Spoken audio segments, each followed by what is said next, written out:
Bien, con mucho gusto vamos a iniciar el día de hoy una serie, ¿no?, de charlas con respecto en general a la Biblia. O sea, sería básicamente un ciclo largo, porque es importante, ahorita van a entender por qué, ¿no?, de estudios bíblicos, sobre todo de asumir en efecto el compromiso que tenemos de tomarnos en serio la obra de Dios en este mundo.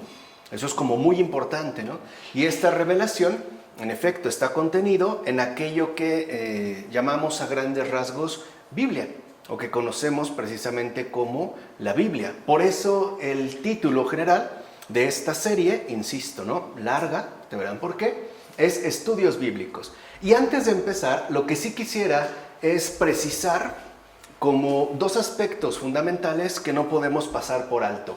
Primero, para abordar adecuadamente las Sagradas Escrituras, es necesario comprender con la mayor amplitud y profundidad posibles el acontecer de su mensaje.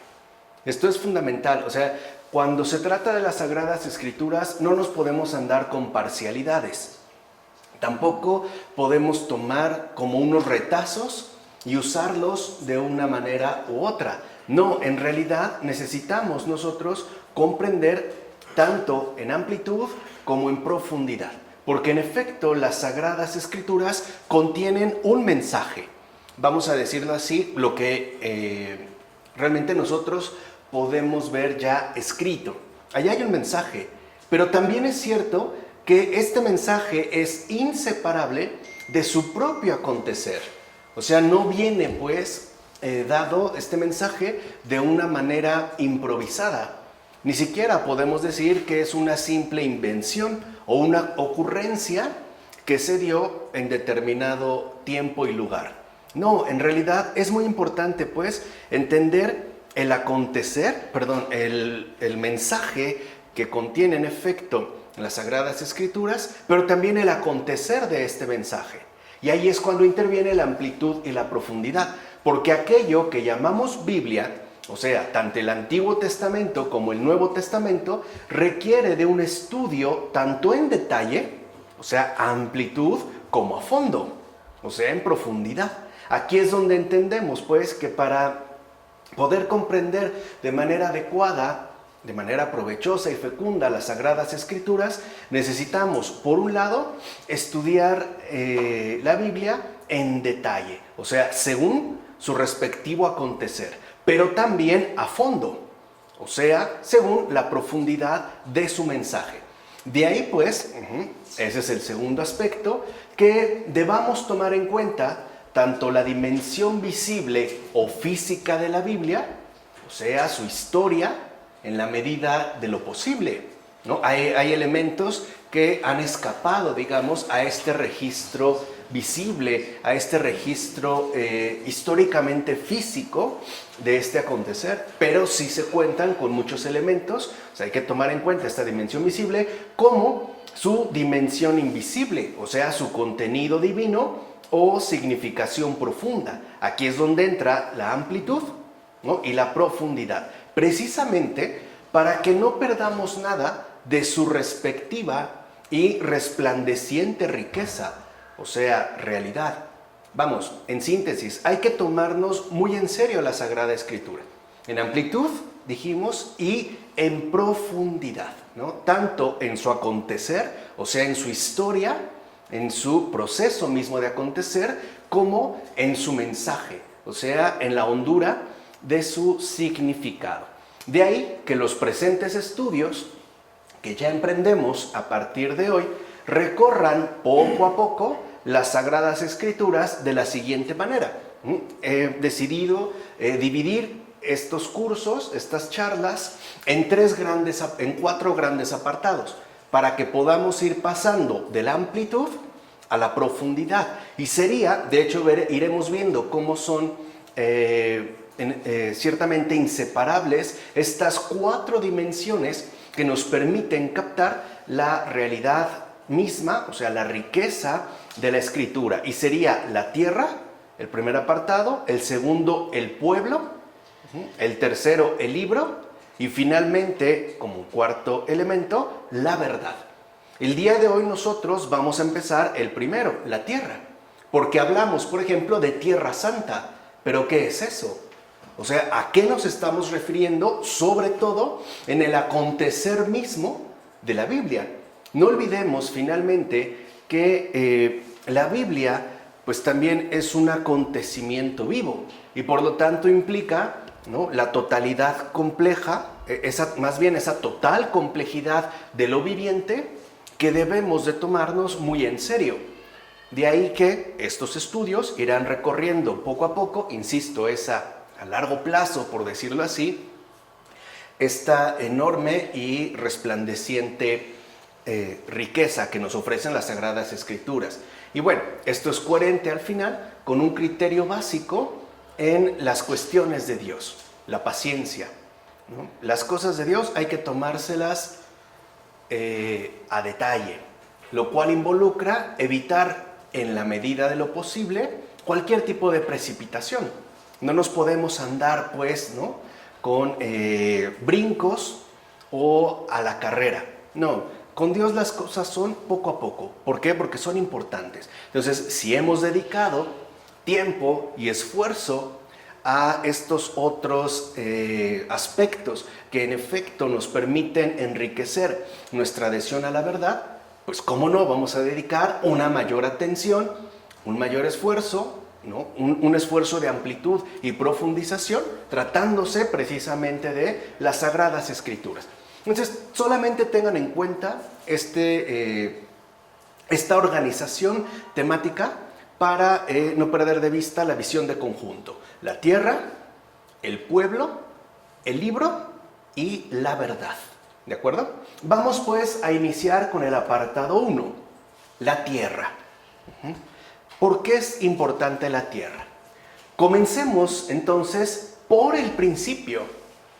Recuerden que esto es algo esencial en todo, ¿no? No nos podemos brincar el principio, la base, el fundamento. Eso es algo que, por ejemplo, Michel Henry, ¿no?, nos ha recordado ya claramente desde la filosofía. Entonces, comencemos entonces por el principio, es decir, presentando de manera esencial la realidad física del país de la Biblia. Porque aquí también hay algo importante. La Biblia, las Sagradas Escrituras, se gestan y acontecen en un determinado lugar geográfico. Y esto también es importante. Por ejemplo, ¿por qué se dieron en lo que conocemos como Oriente Próximo y no en Asia, o en Australia, o en las Américas? ¿Por qué ahí? O sea, nada es finalmente fortuito, no es una mera casualidad. Claro que este acontecer está, como dijimos, ligado a su profunda significación. Entonces, lo primero que mencionamos es que la región natural, o sea, geográfica, comúnmente conocida como Tierra Santa, se encuentra situada en la zona más oriental del Mediterráneo. Esta zona, la más oriental del Mediterráneo, también es conocida en términos de Oriente Próximo, ¿no? Ese es, digamos, en principio el país de la Biblia, el Oriente Próximo. O sea, las Sagradas Escrituras no brotan primariamente de Europa, ni de Occidente, como a veces solemos suponer. No, en realidad brotan del Oriente Próximo. Actualmente, esta región está repartida, y está repartida entre los modernos estados de Israel, Jordania y la nación de Palestina, aunque abarca también una pequeña parte tanto de Líbano como de Siria. O sea, en la antigüedad, lo que hoy llamamos Tierra Santa involucraba geográficamente todos estos espacios, lo que hoy conoceríamos como Israel, Jordania, la nación de Palestina y también una parte pequeña del actual Líbano e incluso de Siria. Esa era la región. Yo les presento este mapa para que también tengamos una idea, ¿no?, de orientación geográfica. Sobre todo, en tanto apelaría a un aspecto central que después se va a estar, en efecto, mencionando a lo largo de los estudios bíblicos. Fíjense, aquí tenemos nosotros el mar Mediterráneo, ¿vale?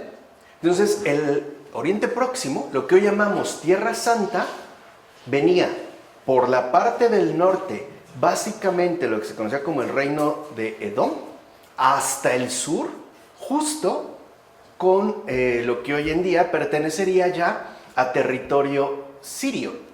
Y también abarcaba esta pequeña parte del actual Líbano. Aquí tenemos, ¿no?, Israel, Amón, Palestina, Cisjordania, etc. Lo que sí quiero destacar es que vean lo siguiente, ¿vale? Porque esto va a ser muy importante para lo que sigue. A grandes rasgos, si bien esto se consideraba, ¿no?, Tierra Santa, veremos que ni siquiera se llamaba así. Ni siquiera se conocía como Tierra Santa. Esto vino mucho tiempo después. Lo que sí nos va a importar, es lo que quiero que tengan muy presente, es que el país, el reino de la Biblia, estaba básicamente dividido en dos. Al norte aparecía el reino de Israel, que venía más o menos, lo que aquí aparece es como lo que se conoce como el mar de Galilea. Vendría del centro, por decirlo así, de esta ubicación geográfica, al norte, incluso llegando hasta Siria. Pero también estaba en el sur el llamado Reino de Judá. Veremos por qué, llegado el momento. La capital del Reino de Judá, desde antiguo, fue Jerusalén. Por el contrario, la capital del Reino de Israel, desde antiguo, fue Samaria. Aunque tenían algunas ciudades importantes. Pero aquí quiero que entiendan que cuando se habla, por ejemplo, del reino del norte, nos estamos refiriendo al reino de Israel. ¿Por qué? Pues porque está al norte de esta ubicación geográfica. Mientras que cuando se habla o se menciona el reino del sur, se está hablando básicamente del reino de Judá. ¿De acuerdo? Eso es importante tenerlo en cuenta. ¿Cuántas veces en la propia Biblia vemos que se habla del reino de Israel o del reino de Judá? Y de entrada pensaríamos que se refiere a lo mismo. Y no necesariamente. Veremos de hecho la relevancia que esto tiene. Esto es para que tengamos ya una ubicación, una orientación visual, ¿no?, de la tierra, el país de la Biblia. Ahora, el clima también es interesante, para que vean lo que les dije, ¿no? Con Dios todo importa, o sea, todo es importante en relación a Dios. El clima de Tierra Santa viene determinado por una importante influencia antagónica. O sea, el propio país de la Biblia, la Tierra, está marcada por un antagonismo,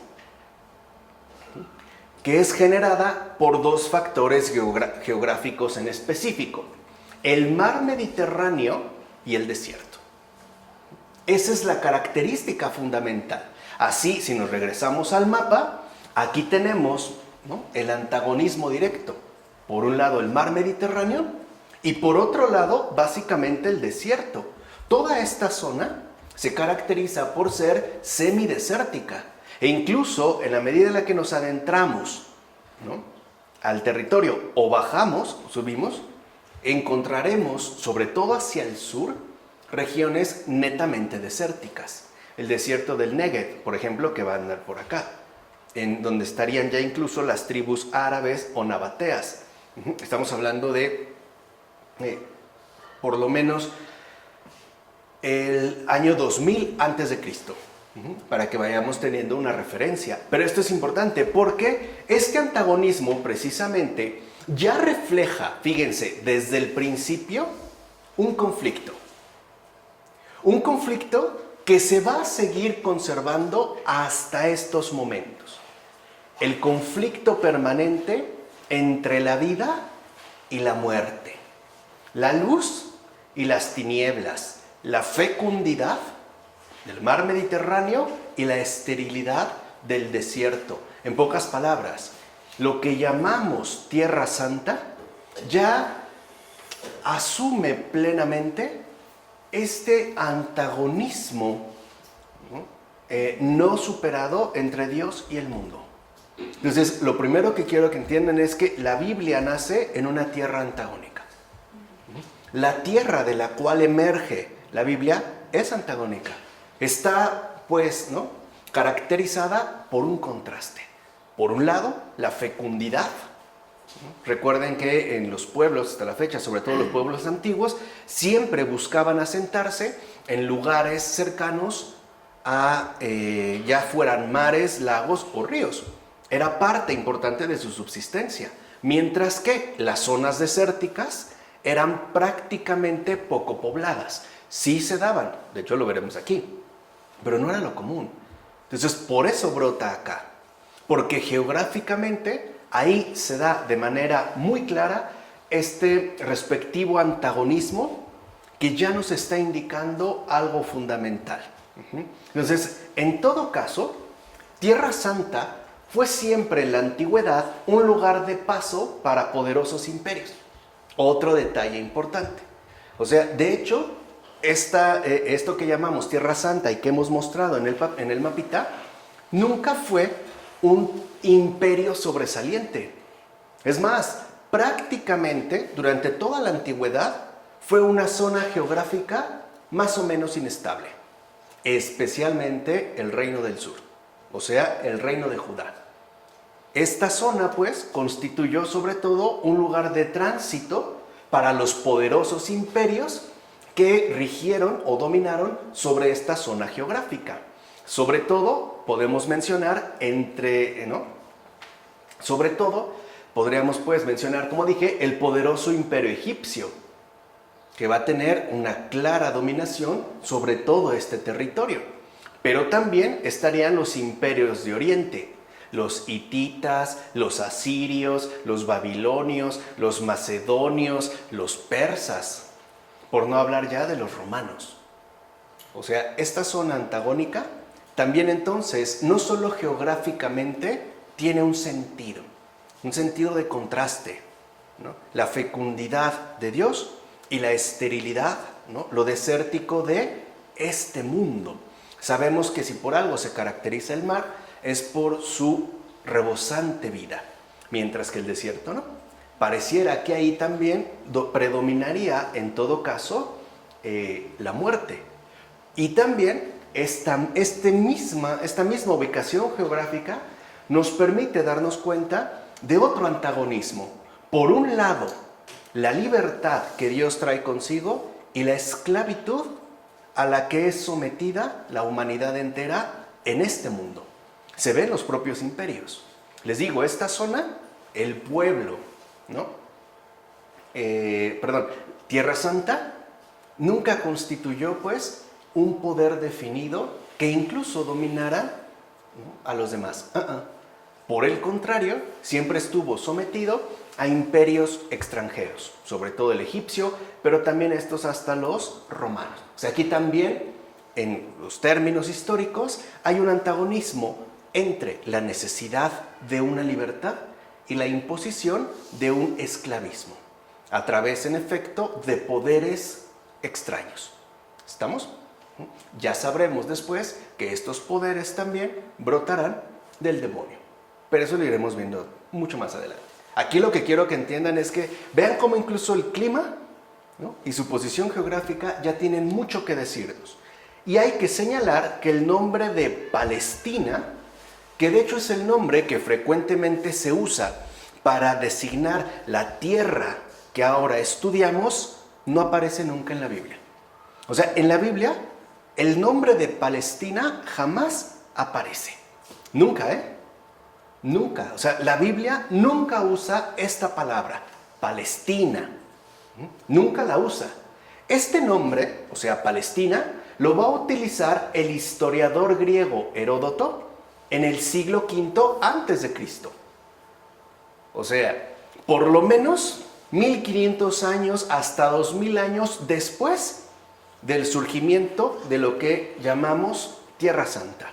El nombre, pues, de Palestina nunca aparece en la Biblia. Este nombre lo va a utilizar un historiador griego llamado Heródoto en el siglo V a.C. Y después de Heródoto también va a aparecer el nombre de Palestina en algunas fuentes romanas, sobre todo del siglo II después de Cristo. es muy probable que este nombre, Palestina, provenga de la palabra Pelishtim, que significa filisteos.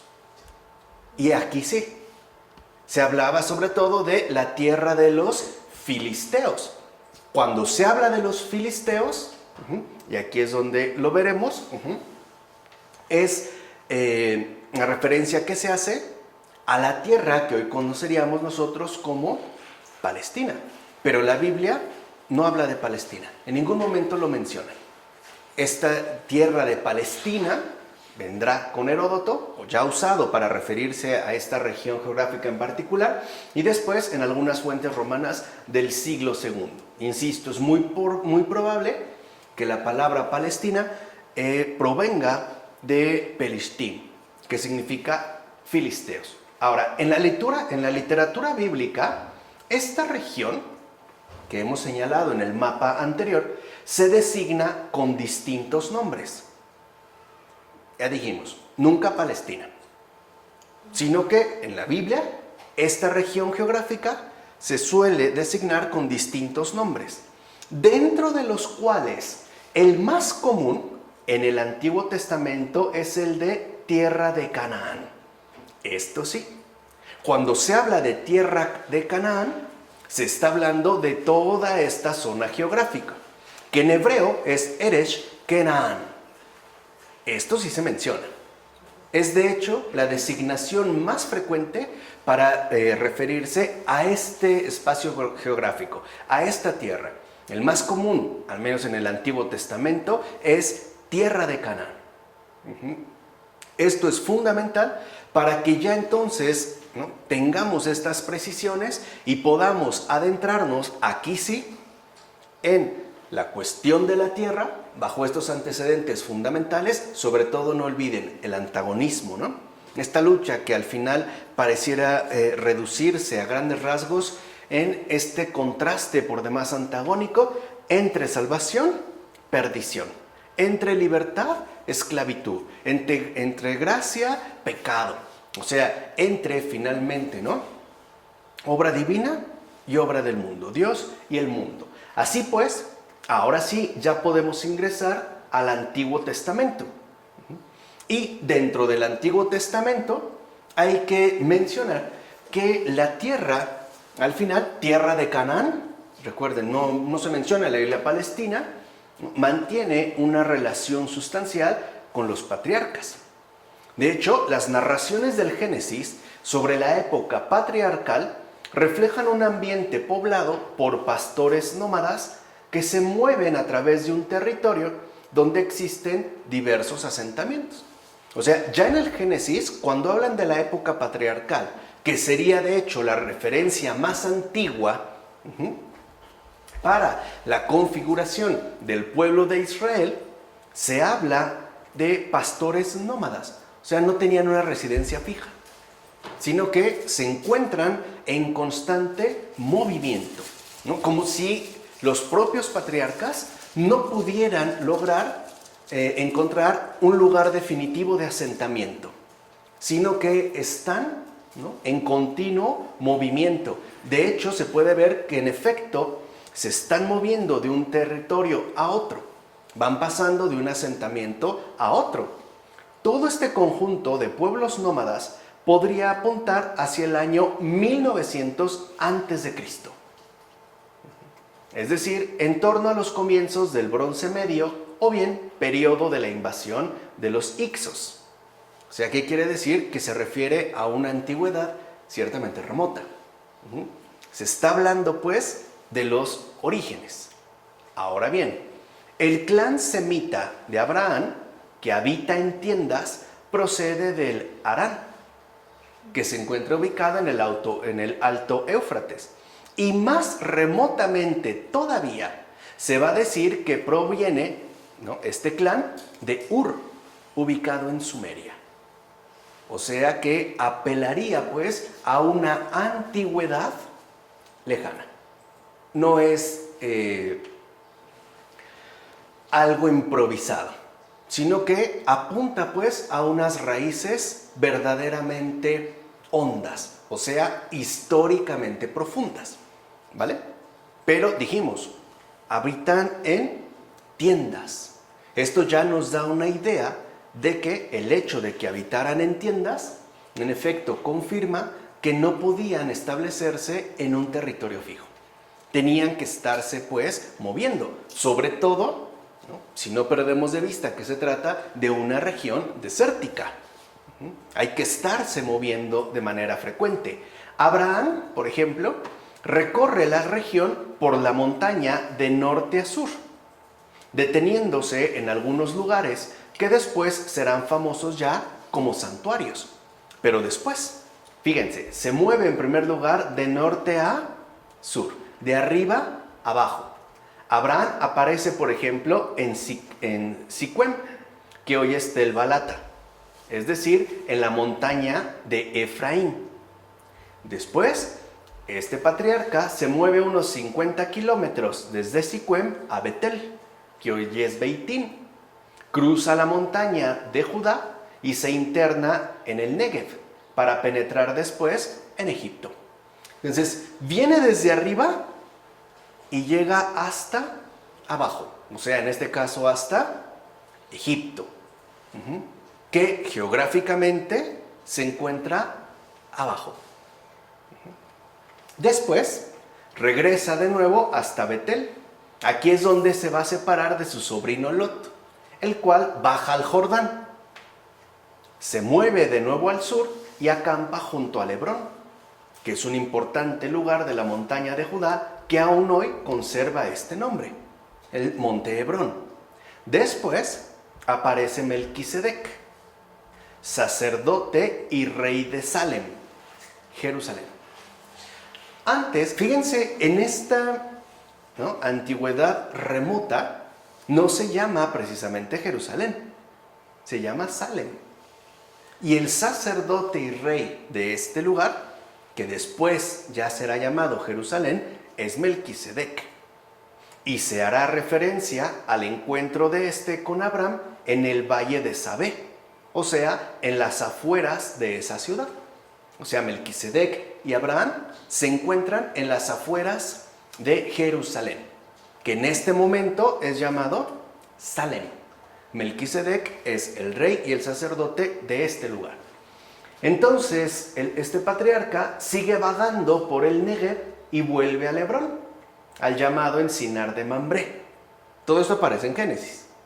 De nuevo se dirige hasta cerca de Cadés y Sur.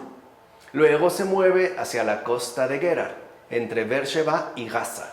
Retorna después a Beersheba y llega hasta el monte Moria, que una tradición posterior colocará en Jerusalén en el lugar del templo. Pero esto ya fue posteriormente. Por último, él, o sea Abraham, y antes su mujer, morirán y serán enterrados en Hebrón. Entonces, ¿qué es lo primero que destaca en Abraham? Una movilidad ininterrumpida. Nunca alcanza un asentamiento definitivo.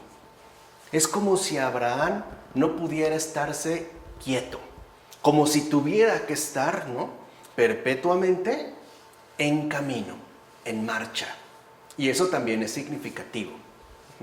Porque Abraham, que va a ser el padre del pueblo de Israel y por ende del pueblo de Dios, es el primero que experimentará que esta tierra no es el lugar definitivo que nos corresponde, sino que todos y cada uno de nosotros, en tanto seres humanos, estamos de paso. Somos, si lo quieren ver así, peregrinos. Algo que se va a insistir ya posteriormente, sobre todo en la Edad Media. Esta idea del homo viator, del peregrino. Estamos aquí de paso. De tal manera que, aunque es muy importante la cuestión de la tierra, Abraham, por ejemplo, nunca la va a adquirir. No de esta manera definitiva. Vemos, ¿no? Va literalmente de arriba para abajo y de un lado para otro. Tiene pues que experimentar en carne propia un modo distinto de vida. Ya no puede seguir teniendo, por ejemplo, las ideas arraigadas de su propio entorno. Habrá pues ahí una movilidad. De fondo, puede decirse efectivamente que el itinerario vital de Abraham encarna el recorrido de la fe. Fíjense, en su propia persona ya no se puede encontrar asentamiento fijo en la tierra. Es más, el curso de nuestra vida no culmina en este mundo. Eso es lo que va a experimentar en carne propia Abraham. A veces pensamos, ¿no?, que se le llama el padre de la fe, y lo es por ese voto de confianza absoluto que hace con respecto a Dios al momento de no cuestionar el sacrificio de su hijo Isaac. Pero no es así. O sea, eso no es más que un aspecto destacado de la verdadera fe, que como vimos implica un desprendimiento de todo arraigo en este mundo, tanto físico como no físico. O sea, se nos invita en primer lugar ya desde Abraham a asumir este itinerario vital, que como dijimos, el propio Abraham encarna en tanto recorrido de la fe. Primero, ya no podemos encontrar un asentamiento fijo en la tierra, porque como se verá mucho tiempo después, lo definitivo para nosotros no es la tierra, es el cielo.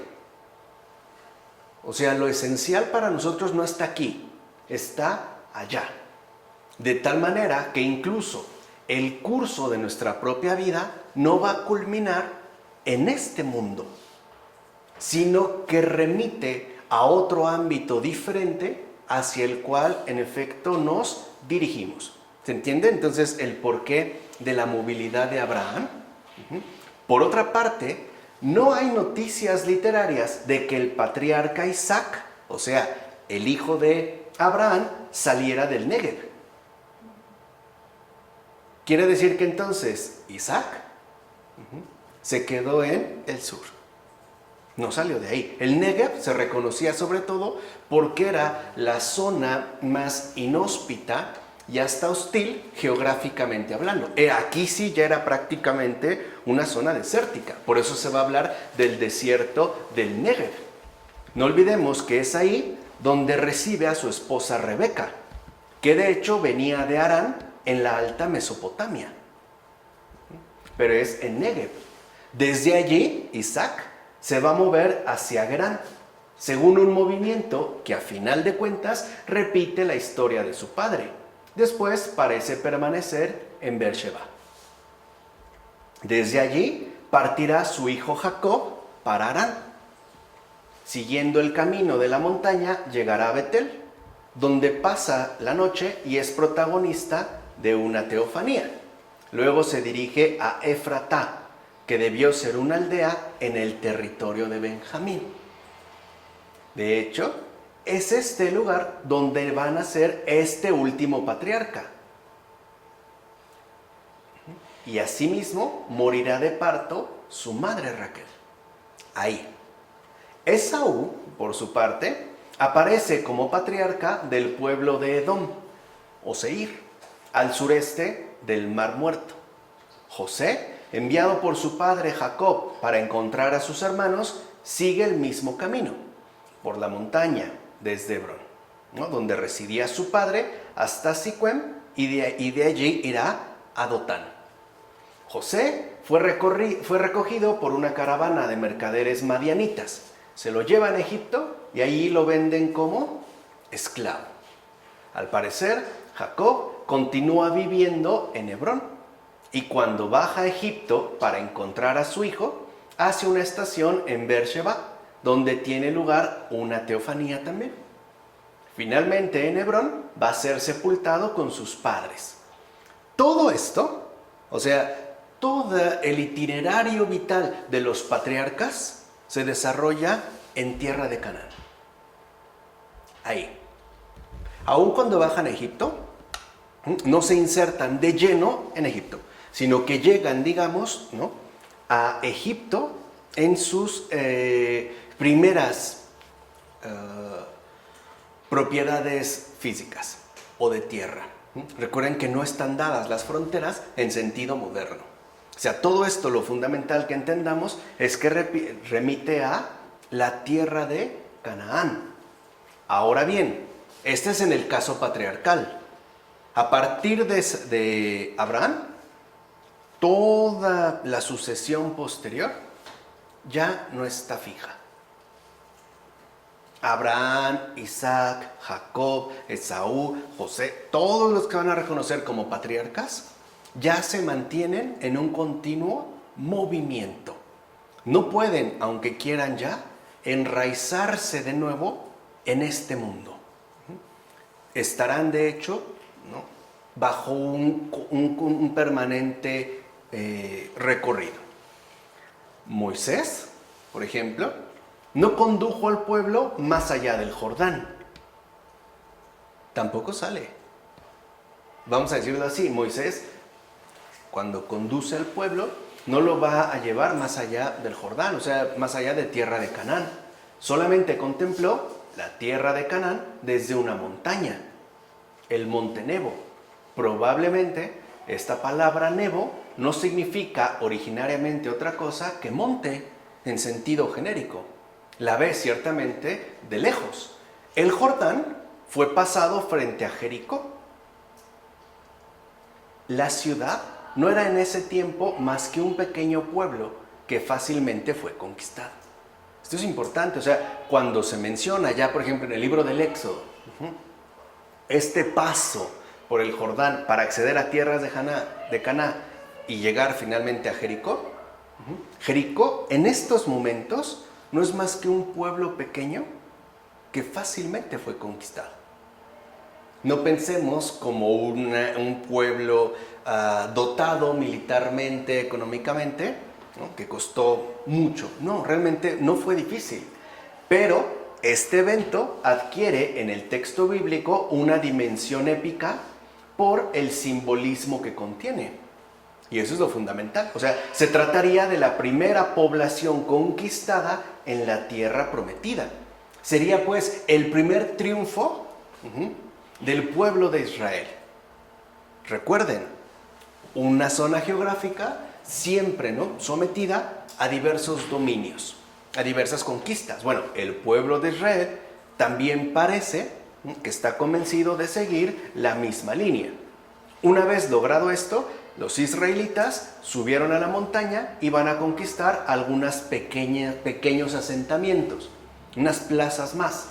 Otros poblados incluso van a caer sin combate.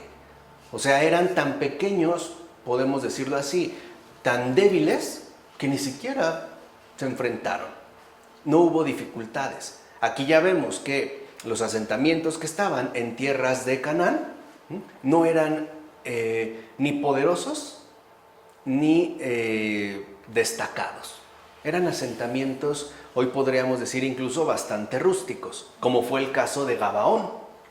Pero una coalición de reyes cananeos sí fue derrotada por Josué en el barranco de Bet Orón, al norte de Jerusalén. En este caso sí, en lo demás no. O sea, cuando hablamos de los pueblos, los asentamientos que existían en tierra de Canaán, pensemos prácticamente en asentamientos pobres, socialmente no destacados, ni con poder militar ni económico. Son, dijimos, en gran medida grupos nómadas que suelen estarse, ¿no?, moviendo por un territorio prácticamente semidesértico. Ahora bien, la conquista del norte fue realizada por otro grupo de tribus. Acuérdense, lo que se llamaría el reino de Israel. Esta zona norte fue conquistada por otro grupo de tribus, la de Zabulón, Isaacar, Neftalí y Aser, que no procedían de Egipto y por tanto tampoco tuvieron la experiencia del Sinaí, como sí la tuvieron las otras tribus que dirigió Moisés a través del desierto. Estas no.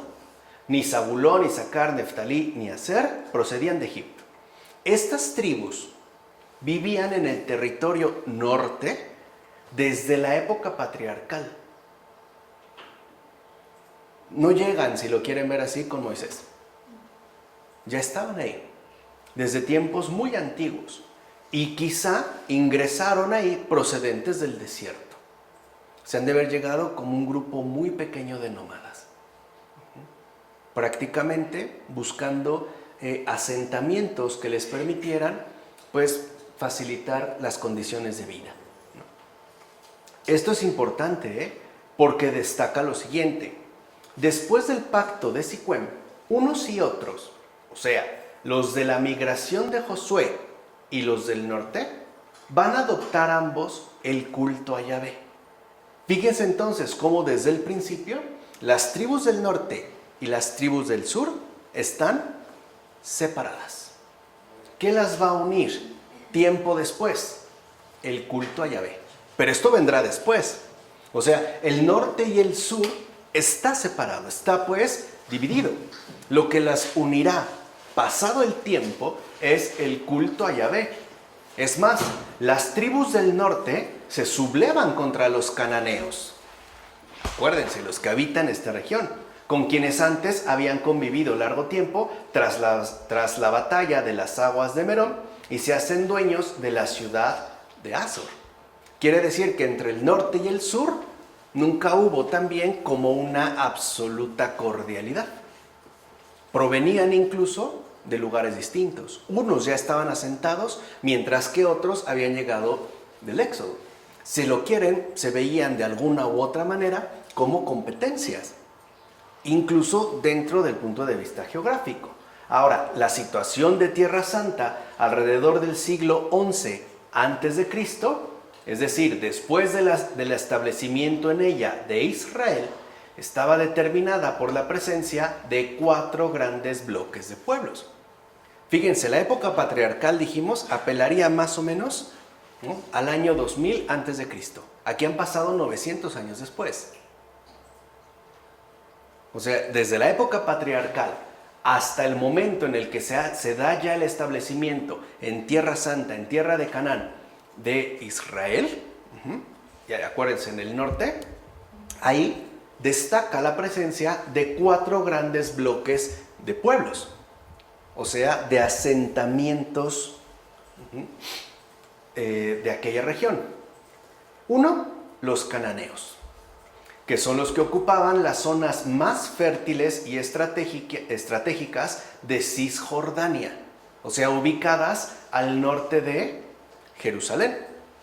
Y están los filisteos, fracción de los llamados pueblos del mar. ¿Por qué se les llamaba pueblos del mar?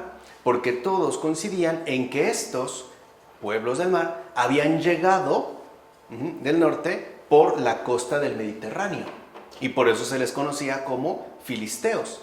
Estos se hallaban establecidos en las costas del sur. Entonces ya podemos ver aquí que en este momento donde se da el establecimiento de Israel, más o menos como una referencia geográficamente definida, los cananeos están, como dijimos, al norte, ¿no?, en la región conocida como Cisjordania, mientras que los filisteos se hallan más bien establecidos en las costas del sur, ¿no?, en base al mapita que presentamos al inicio. Además, vean, al otro lado del Jordán, o sea, visto en el mapa, ¿no?, lo que llamaríamos aquí hacia el este, había pueblos emparentados con Israel, como los arameos, los amonitas, los moabitas y los edomitas. Ahí tendríamos este otro bloque, que estarían, si lo quieren ver así, ubicados al este, ¿no?, tomando el mapa de frente. Por su parte, Israel, fíjense, lo que en ese momento se va a conocer como Israel, ocupaba por lo general la zona más pobre e inhóspita de Cisjordania. O sea, en este momento, cuando se establece Israel ya como una referencia más o menos definida, incluso geográficamente, destacan los cananeos al norte, los filisteos al sur, los arameos, amonitas, moabitas y edomitas, más o menos emparentados con Israel al este, y estos habían quedado en la zona finalmente más pobre e inhóspita de toda la región. De hecho, lo que le tocó o lo que ocupó Israel, dijimos, ¿no?, en el siglo XI a.C., es la accidentada montaña y una escasa zona de Transjordania. Es aquí cuando nos encontramos, por ejemplo, en la época de los llamados jueces. O sea, Israel tampoco disfrutó, en principio, un territorio privilegiado. Le tocó, si quieren verlo así, lo peorcito. A lo que se va a conocer como Israel. Básicamente la accidentada montaña norte y una escasa zona, pero inhóspita, estéril, de Transjordania. Israel, ya en este punto, va a estar constituido por una especie de confederación de 12 tribus. Literalmente son tribus. No son pueblos conformados, son tribus. A veces más o menos cercanas, ¿no? Cercanas entre sí, debido a su carácter netamente nómada, lo dijimos en principio, cuyas fronteras, es decir, las fronteras que se reconocían a cada una de estas 12 tribus, aparecen de hecho consignadas en el libro de Josué. Así pues, vean, si ya nos vamos como focalizando en lo que fue al inicio Israel, vemos que de norte a sur, recuerden, aquí sí va siempre de arriba hacia abajo, ¿no? De norte a sur nos encontramos en primer lugar con la pequeña tribu de Dan, una tribu realmente pequeña. Después, o sea, bajando, aparece la tribu de Neftalí, que junto a Dan figura en la tradición como descendiente de Bilha, o sea, la esclava de Raquel. Aparecen pues la pequeña tribu de Dan y la pequeña tribu de Neftalí. Luego, más abajo, viene la tribu de Aser, descendiente de Silpa, la esclava de Lía. Después vienen la tribu de Zabulón e Issacar, conocidos como hijos de Lía. Tribus, de hecho, muy unidas, Zabulón e Issacar, que habitaban en las colinas de la Baja Galilea. La tribu de Manasés, otra fracción de esta tribu, Maquir, emigró a Transjordania, a los montes de Galaad. Viene la tribu de Efraín, que es la que ocupaba el sur de esta montaña. En Efraín se hallaba por entonces el importante santuario de Silo, que en su momento veremos reaparece en tiempos de Jesús. Cuando se habla de la piscina de Silo, va más al sur. Por su parte, Benjamín, otra de las tribus de Raquel, poseía la parte central de la montaña entre Efraín y Judá, o sea, la comarca al norte de Jerusalén. Entre sus ciudades figuran Betel, Gabaón, Mizpá y Jericó. Judá, con todos los clanes que absorbió en esta zona más al sur, de hecho la región más al sur, absorbió en efecto clanes como los kenitas, calebitas y kenicitas, poseía la montaña de su nombre desde el sur de Jerusalén hasta el Negev. O sea, Judá se extendía desde Jerusalén hasta el Negev. O sea, hasta esta zona desértica que entraba ya de lleno en Egipto, en esta zona al sur. Y justo en esta zona del Negev se confundía con su tribu hermana Simeón, que fue prácticamente absorbida por la tribu de Judá. La tercera tribu hermana de Judá era la tribu de Leví, las tres descendientes de Lía, que carecía la tribu de Leví de territorio propio. Por ello es que la tribu de Leví, como no tenía un territorio propio, finalmente también fue absorbida por la tribu de Judá. Las ciudades clásicas de Judá, o sea, de toda la región sur, recuerden, ¿no? El reino de Israel está arriba, al norte. Son las primeras tribus. En cambio, Judá, que está al sur, tenía sus ciudades fundamentales, que eran Belén y Hebrón. Vean cómo en este momento en particular no destaca Jerusalén, destaca Belén y va a destacar Hebrón. Ciertamente, la extensión de los pobres territorios israelitas a las zonas más ricas, geográficamente hablando, fue un proceso lento y gradual. De hecho, en algunos casos, nunca llegó a concretarse por completo este proceso. O sea, por más que ellos querían ganar terreno, aquí sí literalmente, ¿no?, a sus respectivos vecinos, no lo podían alcanzar de manera definitiva. Es más, tan es así que en la época de los jueces, la labor israelita va a ser prácticamente de defensa. O sea, en lugar de que ellos ganen, más bien parecen estar intentando quitarles su propio territorio a través de diversas invasiones.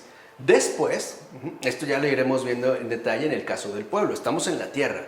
Después vendrá la llamada época de la monarquía, o sea, pasado el tiempo de los jueces. Y son importantes estos jueces para establecer acuerdos más o menos aceptables entre tantas tribus. ¿Cómo es posible que puedan llegarse, ¿no?, a entendimientos pues, más o menos aceptables entre todos? Cuando esto pasa, viene la llamada época de la monarquía. El juez Samuel representa el paso de la federación tribal, o sea, de las 12 tribus, a la llamada monarquía israelita. Empieza con el juez Samuel. Este periodo de la llamada época monárquica corresponde con el momento de mayor poderío de los ya asentados filisteos. Ellos están tratando, pues, de consolidar, incluso con criterios políticos, las tierras que ya más o menos han adquirido. Pero tienen aquí ya enfrente, o digamos, ¿no?, tienen que enfrentar a los filisteos que ya están asentados y que en efecto cuentan con un mayor poder. Samuel, por ejemplo, es un efraimita, o sea, viene de la tribu de Efraín, de Ramá, y va a pasar su vida en la ciudad santuario de Silo, hoy Seilún, en la montaña de Efraín. Allí, por ejemplo, se dice que el juez Samuel vive los acontecimientos de la batalla contra los filisteos, recuerden, pueblos del mar, de Ebenezer. Batalla en la que, por cierto, por eso es importante esta batalla. En esta batalla, Israel pierde el arca de la alianza. El arca, va a recorrer las conocidas ciudades filisteas de Gat y Ecrón, hasta ser devuelta a Israel en Bet Shemesh. Pero en esta batalla incluso ni siquiera pueden mantener pues, el pilar fundamental de su propio pueblo, el arca de la alianza. La pierden en esta batalla, ¿no?, contra los filisteos de Ebenezer.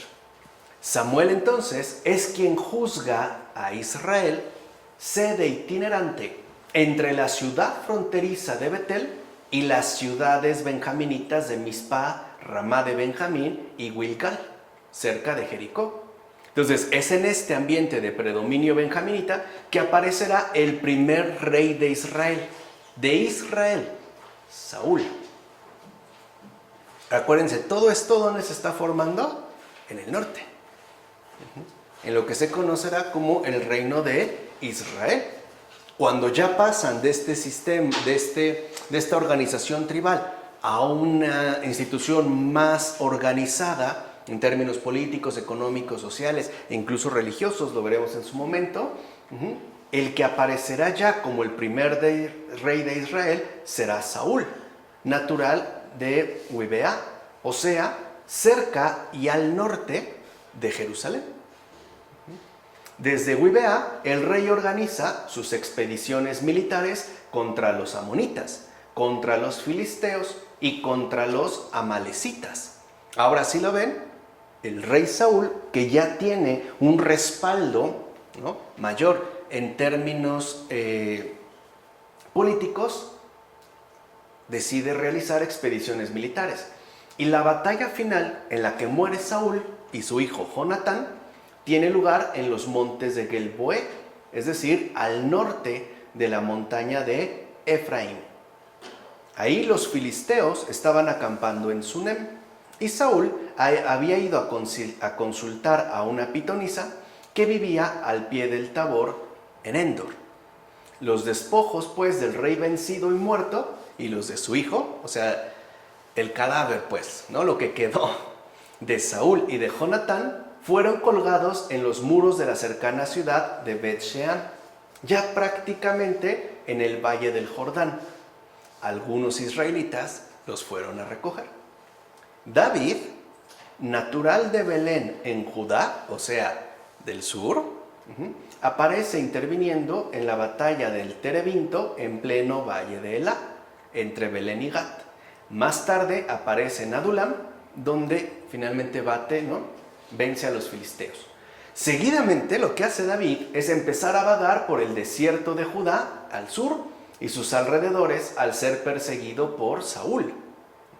Llegará hasta Engandí, junto al Mar Muerto, y hasta el Carmelo, al sur de Hebrón.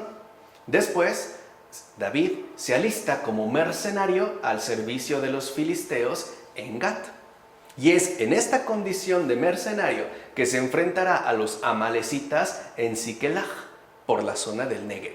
O sea, si lo ven aquí, mientras Saúl, el primer rey de Israel, está al norte, David se está más bien moviendo y actuando en el sur. Por fin, David es proclamado rey en Hebrón. Y siendo ya rey de todo Israel, David conquista la ciudad jebusea de Jerusalén para ser la capital de su reino. Entonces, ¿a quién pertenecía lo que ahora conocemos como Jerusalén? A los jebuseos. ¿Quién finalmente la conquistó? David. Y al conquistar Jerusalén, entonces David, que ya ha sido proclamado como rey de todo Israel en el monte Hebrón, la va a en efecto nombrar capital de su reino. Desde allí, David comenzará una serie de acciones militares que le van a dar un pequeño imperio en el Próximo Oriente, pero realmente pequeño. O sea, básicamente, la zona de Jerusalén y una cierta región al sur. Pero no crean que se trataría de un gran poderío, ni mucho menos, Aquí estaríamos pues hablando de la aparición de Jerusalén como capital fundamental del reino de Israel a partir de David. O sea, a partir de que David sea proclamado rey de todo el reino, que sea efectivamente proclamado ya el rey de todo Israel. De hecho, lo que es interesante ver aquí es que David vencerá a los filisteos al sur de Jerusalén. Recuerden que estos pueblos del mar se encuentran en la zona sur de la costa, Y va a pacificar el Negev. ¿Cómo? A través de controlar a los amalecitas, que eran en efecto una tribu que estaba más o menos asentada ya en la zona desértica del desierto del Negev, al sur. Ahí es donde los va a vencer David. Además, es David quien conquista Amón y Edom y va a someter a tributo tanto a Moab como a los reinos arameos del norte, incluido Damasco. O sea que ahora David también logra alcanzar, a controlar la zona norte de la tierra de Canaán, donde se encuentran los llamados reinos arameos. Es durante el reinado de David que tiene lugar la sublevación de su hijo Absalón. O sea, Absalón se subleva contra su padre David. Al ser proclamado rey en Hebrón, Absalón se va a dirigir a Jerusalén. Recuerden, ahora la atención de Israel ya se centra en Jerusalén. David huye hacia el valle del Jordán, atraviesa el Cedrón y el monte de los Olivos, al ser perseguido ya por su propio hijo Absalón. Ahora, al norte de Jacob, en un bosque espeso de encinas, tuvo lugar la dura batalla entre las tropas de David y las de su hijo Absalón. O sea, Absalón, quedó colgado de uno de los árboles de tal bosque y allí mismo fue atravesado por las lanzas. ¿Se acuerdan lo que les dije del contraste? Mientras se va configurando,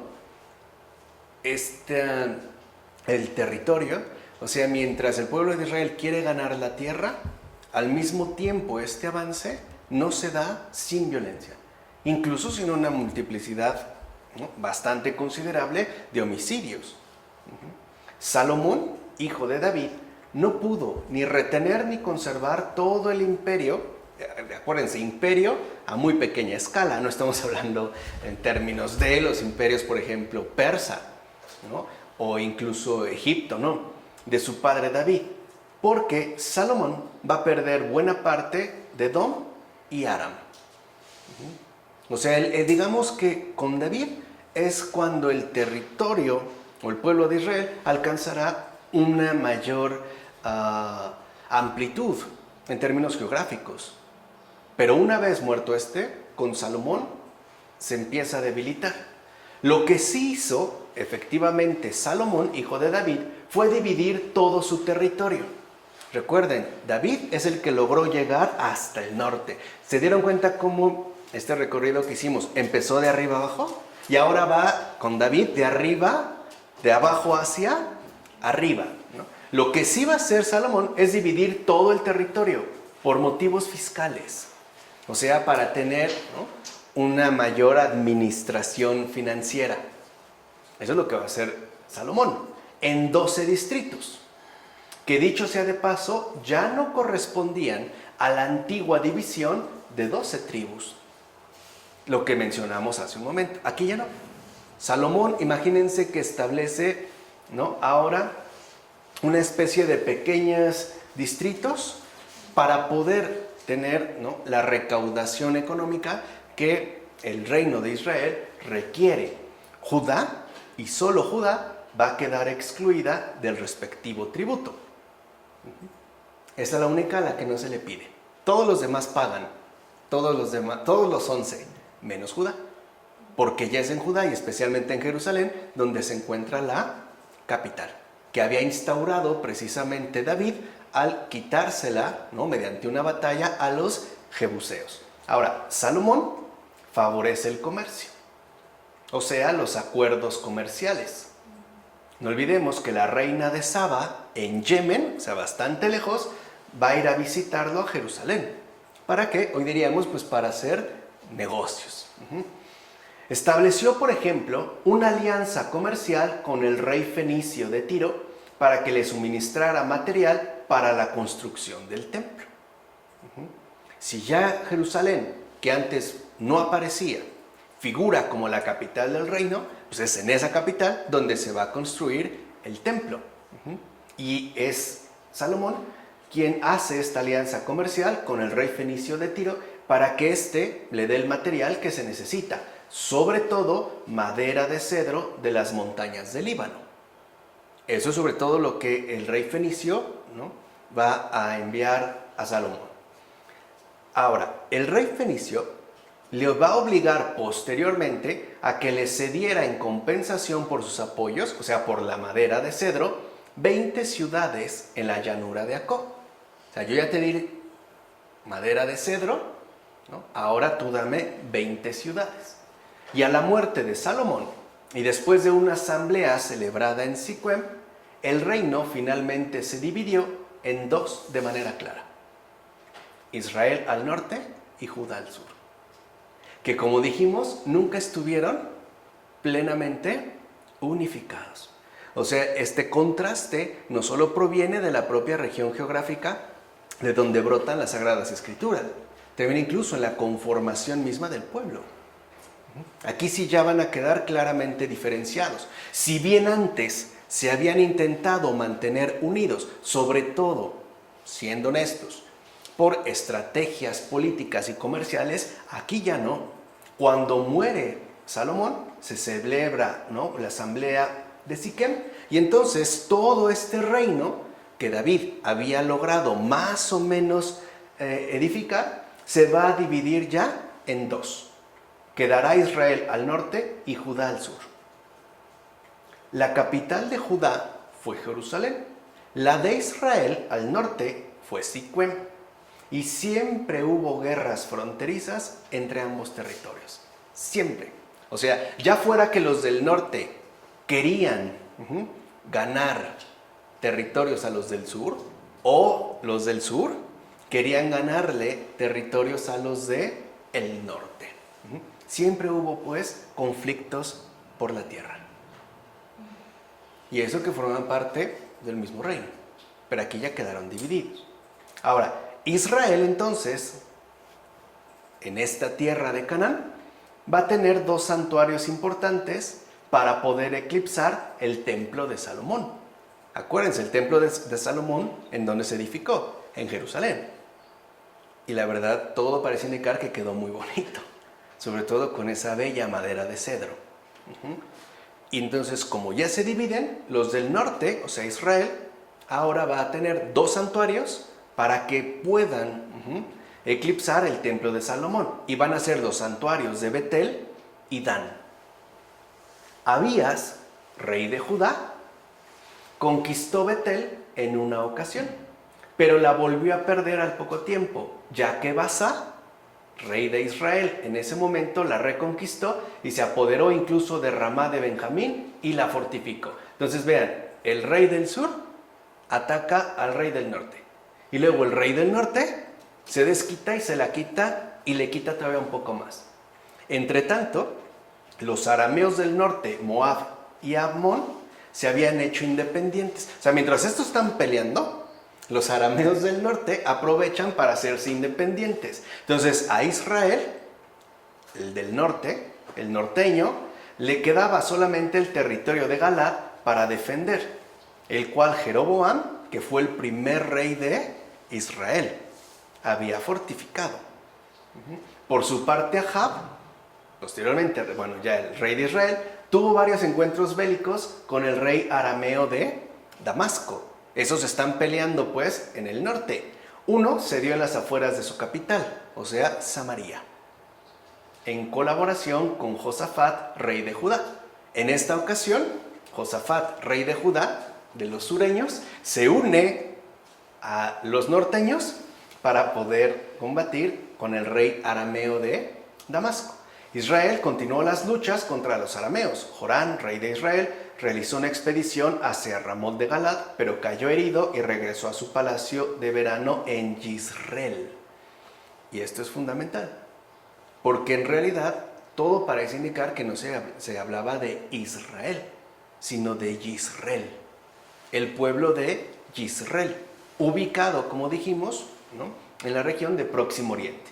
Ahí, cuando regresa a su palacio de verano en Yisreel para recuperarse de las heridas, va a recibir la visita de su sobrino Ocosías, rey de Judá. O sea, mientras el tío es rey del norte, su sobrino es rey del sur. Años después, Joás, rey de Israel, derrota a los sirios y recobrará las ciudades que perdió su padre Joacás. Su hijo, Jeroboam II, restableció las antiguas fronteras del reino, y Ocosías, rey de Judá, va a hacer algo similar, pero en la frontera filistea, o sea, al sur. Durante este siglo IX a.C. es por donde se van a mover en Israel los profetas Elías y Eliseo. Ahí aparece. Donde se está dando todo digamos, ajetreo.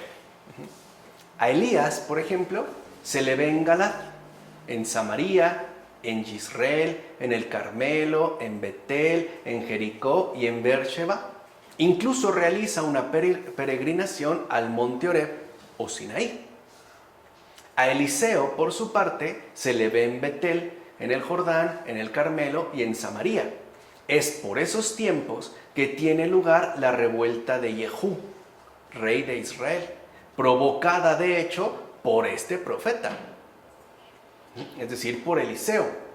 Jehú es proclamado rey en Ramot de Galad. Luego cruza el Jordán y se dirige a Yisreel. Aquí se encuentra con que los reyes de Israel y Judá se encuentran reunidos. Jehú. Dijimos, el tío y el sobrino. Joram, rey de Israel, es asesinado allí mismo. Ahí mismo le dan cuello. Mientras que Ocosías, sobrino suyo, rey de Judá, huye.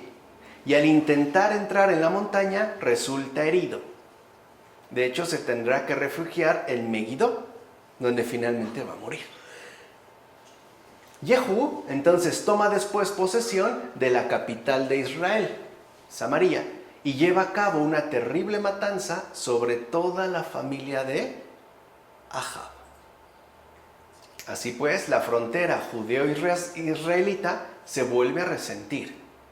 Los reyes son Amasías y Joás. Este último, rey de Israel, conquista la ciudad de Bet-Shemesh y llega incluso a saquear la propia ciudad de Jerusalén. Vean cómo entonces los del norte ya están apuntando hacia Jerusalén, porque a partir del rey David, Jerusalén quedó convertida en la capital del reino de Judá. Y por si esto fuera poco, es en ese entonces que las tropas de grandes imperios hacen acto de presencia en el territorio.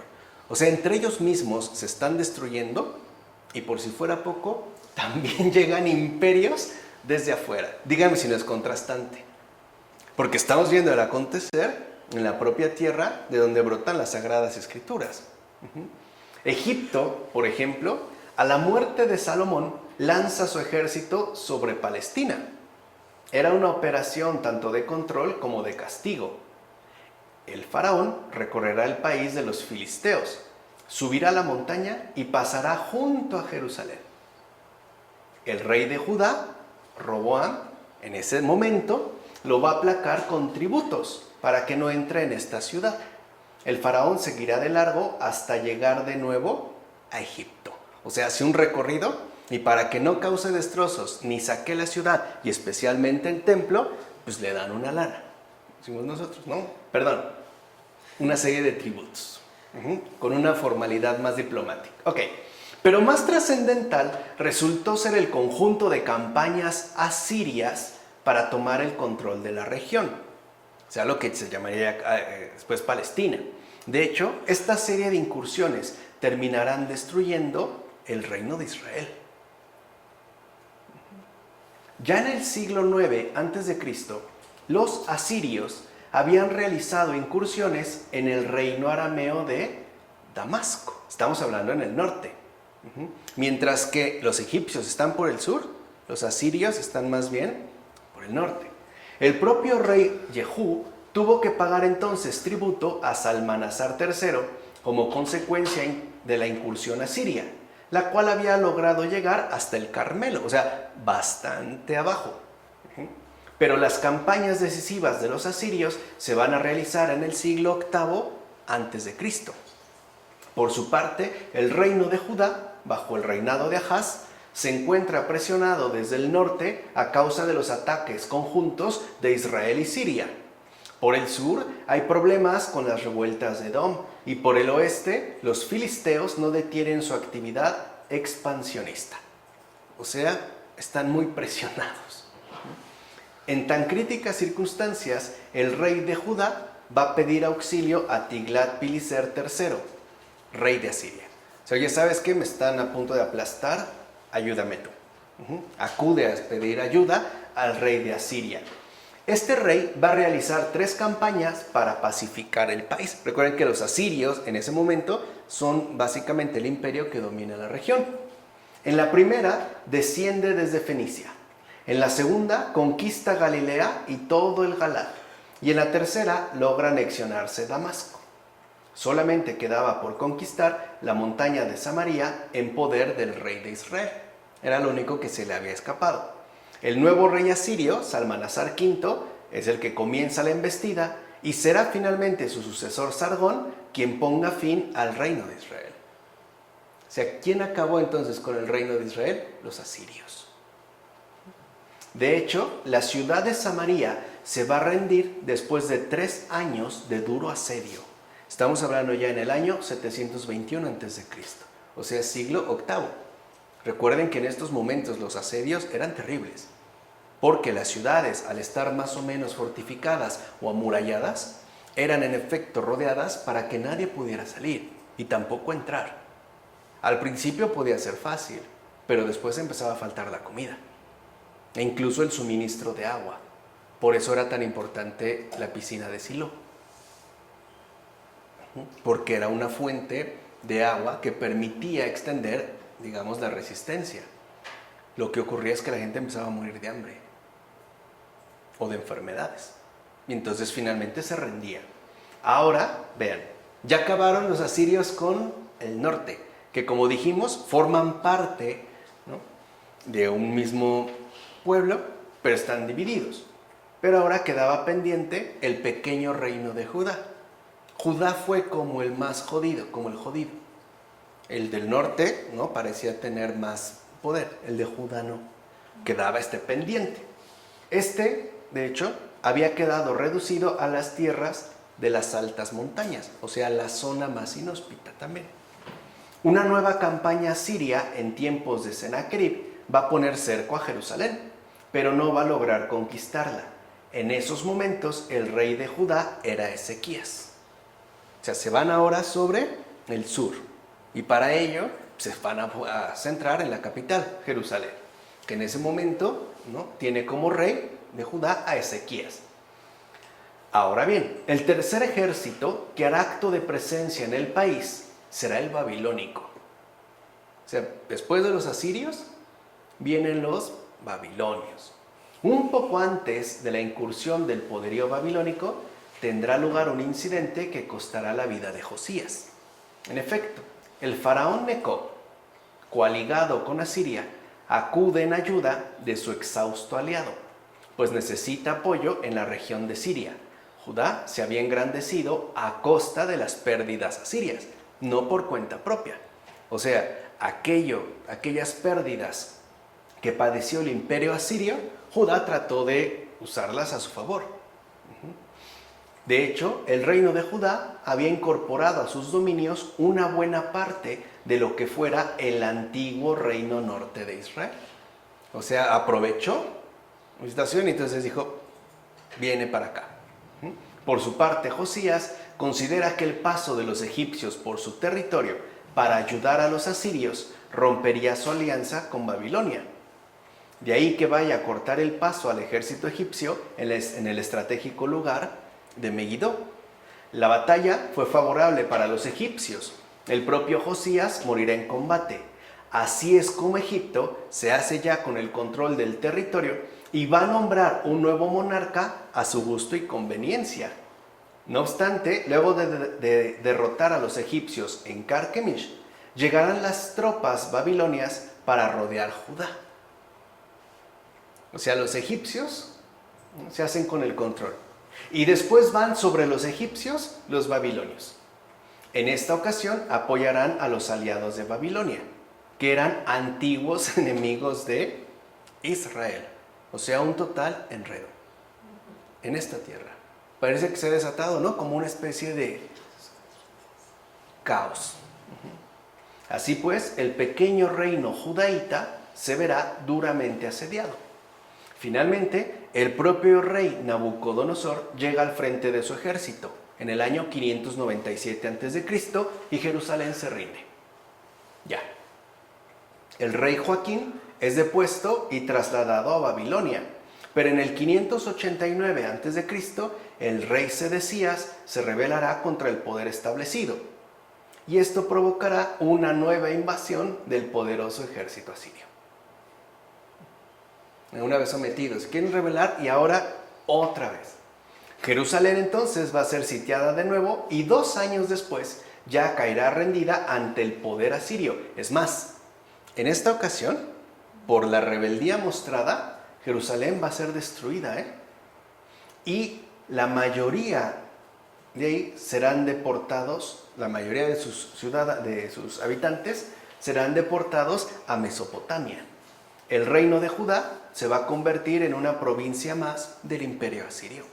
O sea, ahí prácticamente, ¿no?, se debilitó por completo al reino de Judá. Los profetas más destacados de este periodo de derrota, de exilio hacia Mesopotamia, etcétera, que después van a ser llamados monárquicos, son el profeta Amós, Miqueas y Jeremías. Son justamente de esta época. Durante la dominación del imperio persa se produce la vuelta del destierro. En esos momentos, Tierra Santa formaba parte de la quinta satrapía, conocida con el nombre de Transeufratina o el otro lado del río, obviamente visto desde la perspectiva de Mesopotamia. ¿Qué es actualmente Mesopotamia? Irak. Visto desde allá, se le llamaba el otro lado del río. Entonces, la provincia de Judá incluía Betel por el norte, Jericó por el este y la costa de la zona norte por el oeste, así como todo el reino de Galaad, o sea, al norte. Por entonces se estaba fraguando en Transjordania un nuevo pueblo de estirpe árabe, el nabateo, el cual llegará a tener mucha importancia en los siglos posteriores. Los nabateos ocupaban el territorio de los edomitas, que habían sido expulsados hacia el Negev, o sea, hacia el sur, conocida como Idumea. Pero su dominio llegará a extenderse con el tiempo por casi la totalidad de Transjordania. Ahora bien, en el año 332, Alejandro Magno, que después de la batalla de Isos viene recorriendo la costa mediterránea de norte a sur, penetra por fin en Palestina y desde Tiro toma en su poder varias ciudades importantes de ese territorio hasta penetrar también en Egipto. Durante su incursión, somete pacíficamente Jerusalén y sus provincias. Ahí, Alejandro Magno, llegó el helenismo, ¿no? El imperio ahora macedónico. Sin mayor problema conquista Jerusalén, que ya vimos estaba prácticamente destruida, y las provincias de ida. Y a su regreso, pues aprovecha para conquistar y destruir la ciudad de Samaria, al norte. Después de la muerte de Alejandro Magno, Tierra Santa queda bajo el control de la dinastía macedónica de los Ptolomeos, que además proclamados ahora reyes de Egipto. Tierra Santa formaba parte de una extensa región llamada por entonces Siria y Fenicia. De hecho se le llamaba Siria Fenicia, la cual comprendía varias provincias llamadas hiparquías relevantes. Fenicia, que ahora será llamada Ptolemaida, Galilea al norte, Judá al sur y Ashdod e Idumea, todas ellas en Cisjordania. Recuerden que Cisjordania se conocía como el sur, Transjordania al norte. Todo esto es lo que se reconocía como Tierra Santa, la tierra, ¿no? Desde Fenicia hasta Idumea. En un segundo momento, o sea, a partir de la batalla de Panión, en la que Antíoco derrota a Escopas, general de Ptolomeo IV, el país pasa a depender directamente del reino de los Seleucidas, cuya capital era Antioquía de Siria. O sea, después de los macedónicos llegan los Seleucidas. Tierra Santa entonces queda incluida dentro de la estrategia de Celesiria según estas hiparquías. Paralia, con la costa desde Fenicia hasta Gaza, y Samaria, que comprende ahora Judea, Samaria, Galilea y Perea. Y es justo en este contexto que se produce la revuelta independentista macabea. Matatías, patriarca de la dinastía macabea, inicia el movimiento en la ciudad de Modín y se retira con sus hijos a las montañas de Samaria, donde de hecho iniciará sus incursiones sobre Judea, o sea, sobre los del sur. La ciudad de Bet-Horón se hará famosa por la batalla que allí librará Judas Macabeo en el año 165 a.C. Las batallas de sus respectivos seguidores, como las de su hermano Jonatán, se extenderán hasta la conquista de Galilea por parte de Aristóbulo, 104-103 a.C. El reino de Alejandro Janeo llegará por tanto a incorporar prácticamente toda Tierra Santa. Pero en el año 63 a.C., el general romano Pompeyo tomará Palestina. Venía de Damasco, o sea, venía del norte. Y Pompeyo, el general romano, va a llegar hasta Jerusalén. Fue entonces, pues, que todo el país quedó dividido en tierra de Judea de norte a sur, o sea, hasta la llegada de Pompeyo. Ya lo dijimos aquí, en el año 63 a.C. De hecho, toda Judea pertenecía a la provincia romana de Siria, cuya capital era Antioquía. En realidad, Judea era hasta cierto punto autónoma, ya que si bien es cierto que dependía políticamente del Imperio Romano, la autoridad principal de Judea era el sumo sacerdote. Cuando veamos la cuestión del pueblo entenderemos por qué. Pues bien, a partir del año 40 a.C., Roma proclamó rey de Judea a Herodes. Es Roma quien pone a Herodes. Estamos hablando de Herodes el Grande. y Herodes disfrutará de un amplio territorio semi-independiente. A la muerte de Herodes el Grande, año 4 a.C., el reino de Judea, que dijimos, ¿no?, había sido reunido por los romanos, se divide entre sus hijos. Arquelao se va a quedar con Judea, Idumea y Samaria. Herodes Antipas se queda con Galilea y Perea. Filipo con la Gualanítida, Traconítida, Batanea y Guaranítida. Mientras que Salomé, hermana de Herodes el Grande, se quedará con el territorio de Yamnia y Azoto. El año 6 después de Cristo, Arquelao fue despedido de su título de etnarca y su territorio quedó convertido en una sola prefectura romana llamada Judea.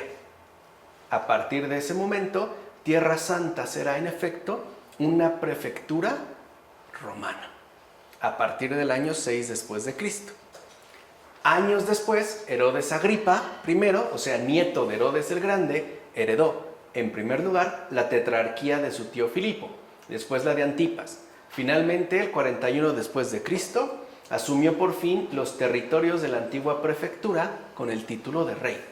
Pero a su inesperada muerte, en el 44 después de Cristo, todo el territorio pasó a ser provincia procuratorial, es decir, que quedaba ahora regida por un procurador romano.